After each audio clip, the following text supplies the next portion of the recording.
오늘 이 새벽에 하나님께서 저희에게 주신 말씀은 마태복음 12장 38절부터 50절까지의 말씀입니다. 마태복음 12장 38절부터 50절까지의 말씀을 우리 다 같이 함께 봉독하도록 하겠습니다. 그때에 서기관과 바리새인 중 몇 사람이 말하되 선생님이여 우리에게 표적 보여주시기를 원하나이다.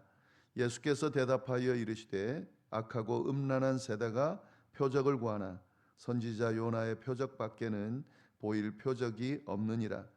요나가 밤낮 사흘 동안 그 물고기 뱃속에 있었던 것 같이 인자도 밤낮 사흘 동안 땅속에 있으리라. 심판 때에 니느웨 사람들이 일어나 이 세대 사람들을 정죄하리니 이는 그들이 요나의 전도를 듣고 회개하였음이거니와 요나보다 더 큰 이가 여기 있으며 심판 때에 남방왕이 일어나 이 세대 사람을 정죄하리니 이는 그가 솔로몬의 지혜로운 말을 들으려고 땅 끝에서 왔음이거니와 솔로몬보다 더 큰 이가 여기 있느니라. 더러운 귀신이 사람에게서 나갔을 때에 물 없는 곳으로 다니며 쉬기를 구하되 쉴 곳을 얻지 못하고 이에 이르되 내가 나온 내 집으로 돌아가리라 하고 와 보니 그 집이 비고 청소되고 수리되었거늘 이에 가서 저보다 더 악한 귀신 7을 데리고 들어가서 거하니 그 사람의 나중 형편이 전보다 더욱 심하게 되었느니라. 이 악한 세대가 또한 이렇게 되리라.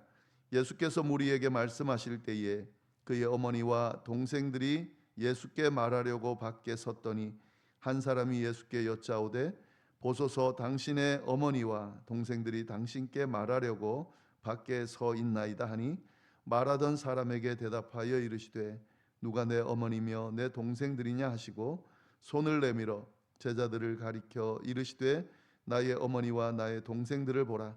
누구든지 하늘에 계신 내 아버지의 뜻대로 하는 자가 내 형제요 자매요 어머니이니라 하시더라. 아멘.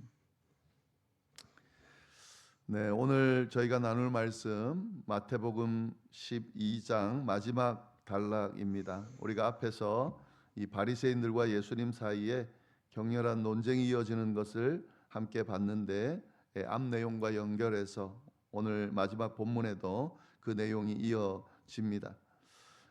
이 세 단락으로 우리가 구분해서 좀 볼 수 있는데요. 첫 번째는 표적을 구하는 서기관과 바리새인들의 모습과 그에 대한 예수님의 대답이 나옵니다. 그리고 둘째는 더러운 귀신이 돌아옴에 대한 비유의 말씀을 해주시고요. 그리고 세 번째는 마지막으로 마무리하면서 예수님의 참된 가족에 대한 선언의 내용이 나옵니다. 먼저 보시면은 38절부터 42절까지의 말씀을 먼저 보는데요. 38절에 그때에 서기관과 바리새인 중 몇 사람이 말하되 선생님이여 우리에게 표적 보여주시기를 원하나이다. 이렇게 되어 있습니다. 서기관과 바리새인 종교 지도자들이죠. 이 사람들 중에 몇 사람이 와서 예수님에게 표적을 보여달라라고 지금 이야기를 하는데, 근데 이 지금 질문이 예수님께서 귀신 들린 자를 고치시고 바리새인들과 성령 회방죄에 대해서 논쟁한 직후라는 것을 우리가 좀 봐야 됩니다. 사실은 예수님이 이미 많은 기적을 행했습니다. 그런데 그 기적을 행했는데도 불구하고 또 표적을 보여달라고 지금 요구하고 있는 거죠. 여기서 말하는 표적은 단순한 기적이 아니고요. 지금 예수님께서 하시는 이 행하는 일들, 특히 귀신을 쫓아낸 그 일 이후에 예수님을 사람들이 다윗의 자손이다, 메시아다, 지금 이렇게 여기고 있는데 이들은 받아들이지를 않죠. 그러면서 도리어 사단의 능력을 받아서 이런 일을 행한다라고 지금 이야기를 하고 있는 상황이죠. 그래서 이들이 말하는 표적이 뭐냐 하는 것은 단순한 기적이 아니고 예수님께서 메시아라고 하는 그런 증거를 좀 사인을 보여달라라고 하는 그런 의미입니다. 그러나 예수님이 메시아라고 하는 것을 제대로 보고 믿기 위해서 그렇게 해서 요구하는 거냐? 그게 아니죠. 지금 불신하면서 이런 표적을 마치 어떤 그 시험하듯이 그렇게 요청하고 있습니다. 왜냐하면 이 전에 보여준 예수님의 말씀과 행적을 통해서도 대부분의 무리들이 예수님을 메시아로 받아들였거든요. 그리고 깨닫게 되고, 그런데 또 표적을 보여달라고 하는 것은, 그것은 예수님을 믿고 싶어 한다기보다는 어떻게든 지금 시비를 걸려고 이루고 있다는 것을 알 수가 있습니다. 그래서 예수님께서 이렇게 대답하시죠. 39절 40절 말씀 보시면 예수께서 대답하여 이르시되 악하고 음란한 세대가 표적을 구하나 선지자 요나의 표적밖에는 보일 표적이 없느니라. 요나가 밤낮 사흘 동안 큰 물고기 뱃속에 있었던 것 같이 인자도 밤낮 사흘 동안 땅 속에 있으리라. 예수님은 그들을 음란한 세대라고 부르면서요, 그들이 표적을 구한다고 하지만 보여줄 게 없다라고 이야기를 하는 거죠. 그러면서 이들은 이해하지 못하겠지만 요나의 표적밖에는 보여줄 게 없다. 요나의 표적이라는 것이 요나가 큰 물고기 뱃속에서 있다가 다시 살아나죠. 그러니까 이 표적이라는 것은 뭡니까? 사흘 만에 살아난 예수님의 그 부활을 예표하면서 사실 그것을 알려주는 겁니다. 십자가에 죽으시고 다시 부활할 것을 이야기를 해주시는데 뭐 알택이 없죠. 그래서 예수님께서 이 그 메시아라고 하는 표적이 예수 십자가의 죽으심과 부활을 통해서 이루어진다 하는 그런 내용을 이야기를 해줍니다.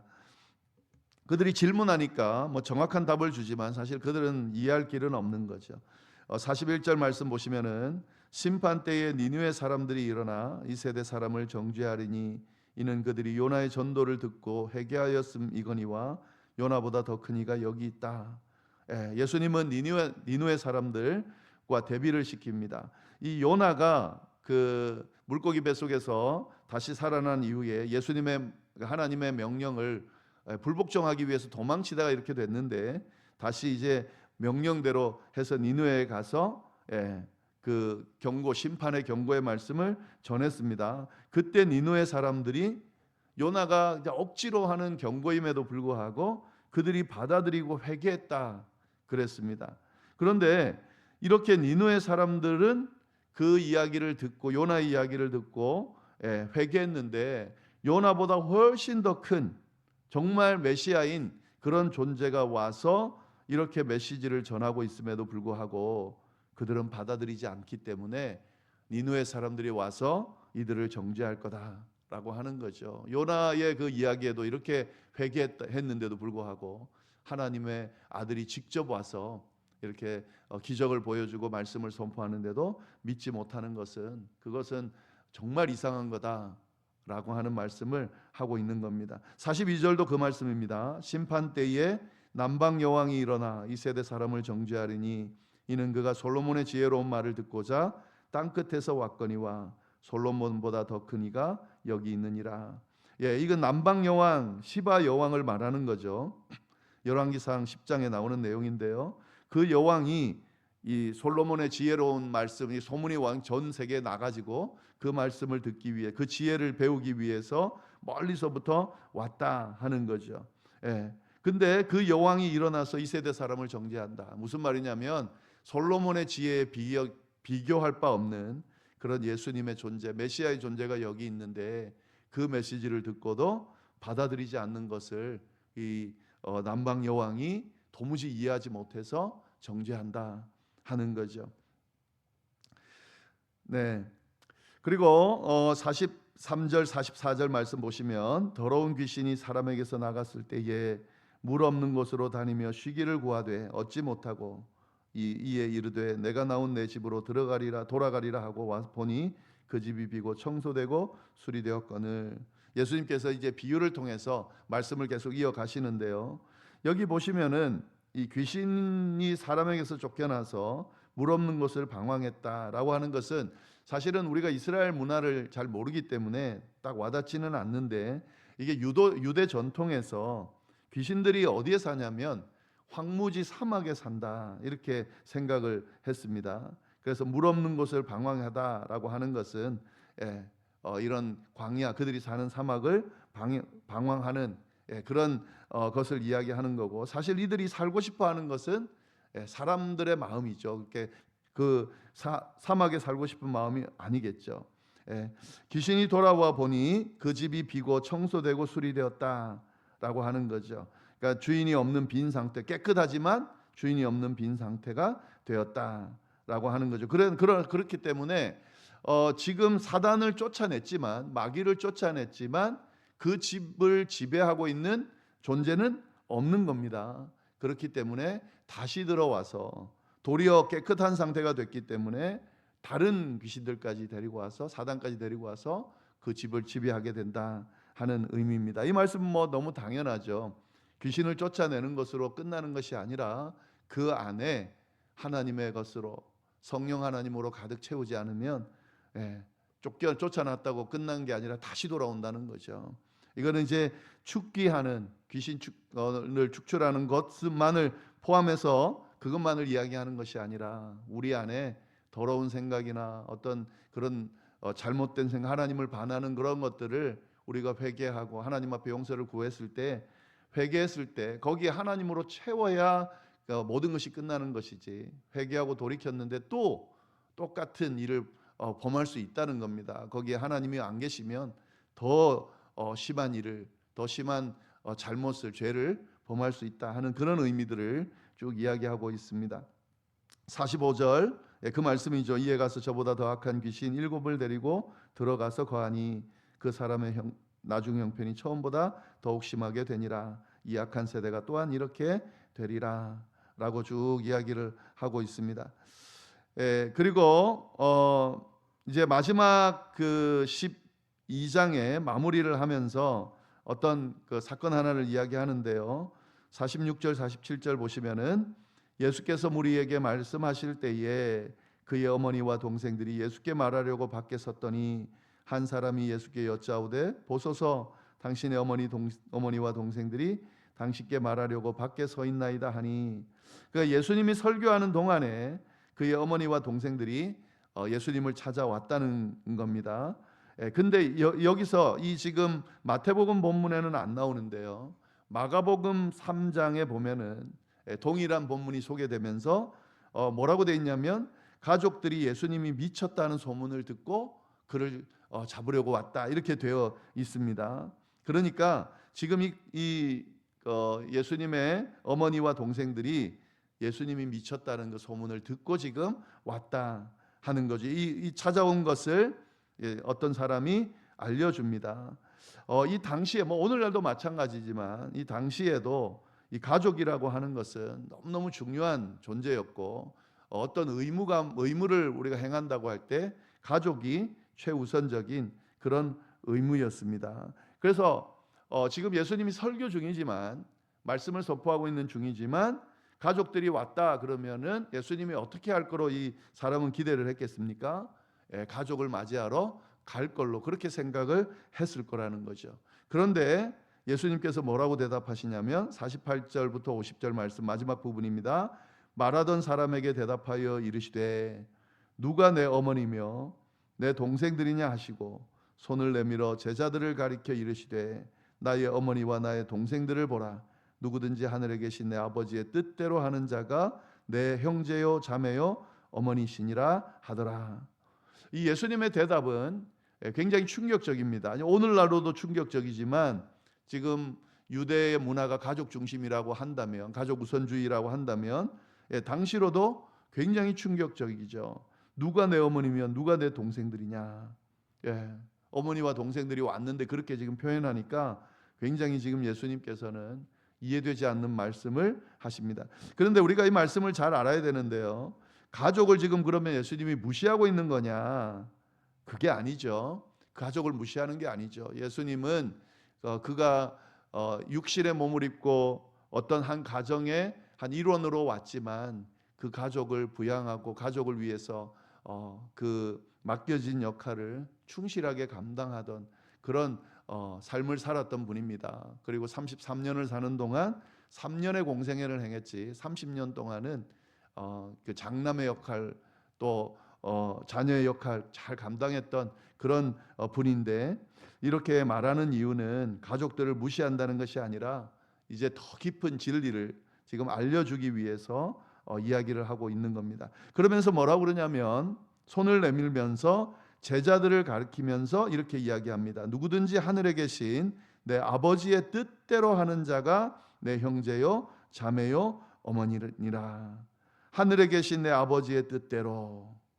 이건 뭐냐면 완전히 하나님의 어떤 자녀 안에서 새롭게 새로운 가족이 정의되어진다라는 말씀을 하고 있는 겁니다. 예수님은 하늘에서 내려오신 분이시죠. 하나님의 나라를 전하러 오신 분이시죠. 이 세상은 혈육이 중요하지만 하나님의 나라의 법칙 안에는 이렇게 하나님의 뜻 안에서 구원받았냐 아니냐라는 것이 중요하다 하는 거죠. 영적인 관계로 맺어진 것이 이 하나님의 나라의 법칙이고 하나님의 가족들이다라고 하는 것을 지금 그 이야기를 하고 있는 겁니다. 혈육의 가족을 넘어서서 이 영적인 가족, 하늘의 가족이 중요하다. 사실 이것이 진짜 가족을 원하는 길, 이렇게 위하는 길이죠. 우리가 진짜 진심으로 혈육을 원한다라고 하면 그들과 함께 이 하늘의 그 하나님의 나라, 그 하늘의 관계, 가족이 다 되어야 영원토록 함께 살 수 있는 거잖아요. 그렇기 때문에 지금 예수님은 그것을 더 큰 진리를 심지어 혈육의 관계까지도 포함해서 더 이렇게 복된 길을 지금 제시하고 있다 하는 겁니다.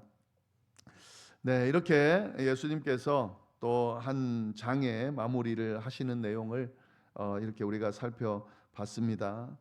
오늘 말씀 쭉 정리해 보면 이 표적을 구하는 것이 아니라 이 십자가와 부활, 예수님의 부활, 그 표적이 우리에게 있고 그 표적을 믿는 것이 필요하다라고 하는 것과 표적을 구하는 그들의 마음이 진짜 예수님을 받아들이려는 마음이 아닌 이상은 어떤 이야기를 해도 믿지 않는다라는 것을 우리가 알 수가 있습니다.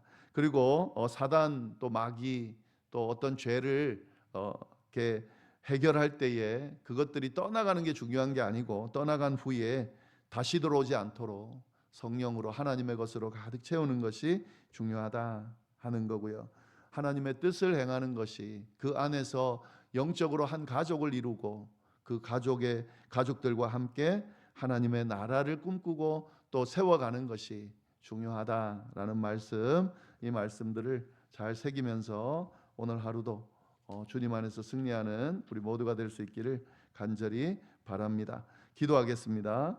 하나님 아버지 감사합니다. 귀한 말씀으로 또 오늘 저희 하루의 삶을 또 남은 여생을 잘 이끌어 주시니 참으로 감사합니다. 귀한 말씀 붙들고 오늘 하루도 승리할 수 있도록 주여 인도하여 주옵소서. 이어서 드리는 개인의 기도와 중보기도 위에도 함께하여 주시기를 간절히 바라고 살아계신 예수님의 이름으로 기도드립니다. 아멘.